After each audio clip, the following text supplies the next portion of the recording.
Dans l'épisode précédent, nous avons vu que prétendre tout maîtriser pouvait affaiblir la relation d'un cadre à son équipe et qu'assumer certaines zones d'incertitude de manière choisie et claire pouvait au contraire mobiliser et renforcer l'engagement collectif. Mais cela pose une question plus fine, plus stratégique. Comment s'ouvrir sans se surexposer? Comment exprimer une incertitude sans fragiliser la dynamique de son équipe? Ce n'est pas ce que l'on dit qui pose problème, c'est souvent le moment, le cadre ou le dosage. Imaginons que vous soyez en train de préparer une réunion ou un échange. Vous sentez qu'il y a des points encore flous ou des tensions possibles.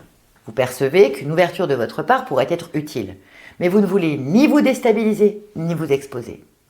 Dans ce genre de situation, 3 leviers peuvent vous aider à poser un cadre clair et constructif. L'intention, le contexte et le degré d'ouverture.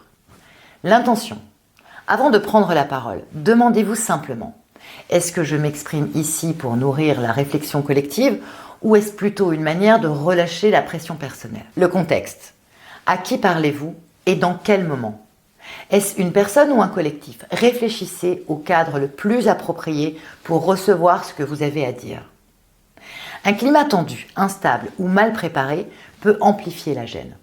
A l'inverse, un contexte solide permet une parole vraie, sans crainte de glissement. Et puis enfin, le degré d'ouverture. Dire les choses avec justesse ne veut pas dire tout exposer. Il s'agit de choisir ce qui est utile à la situation. L'essentiel est de dire ce qui fait avancer.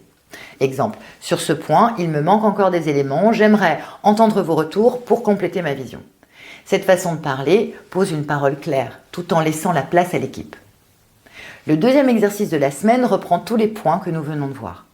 Choisissez une situation professionnelle dans laquelle vous percevez une zone d'incertitude à venir. Préparez 3 éléments en amont. L'intention de votre prise de parole, pourquoi est-ce pertinent? Le bon moment et la bonne personne ou le bon groupe, quand et avec qui cela va être le plus utile. Une formulation claire, sobre, engageante, ni floue, ni trop affective. Relisez à voix haute ce que vous comptez dire. Demandez-vous, est-ce que cette parole est alignée? Est-ce qu'elle manque ou me disperse? L'objectif n'est pas de rendre visibles toutes vos hésitations, mais de faire de vos lucidités un point d'appui pour les autres. Assumer une zone d'incertitude dans un cadre clair renforce la relation à l'autre. La semaine prochaine, nous répondrons à la question de Jeanne. Comment distinguer des relations qui nous font grandir de celles qui nous freinent ou nous épuisent? D'ici là, je vous dis à bientôt.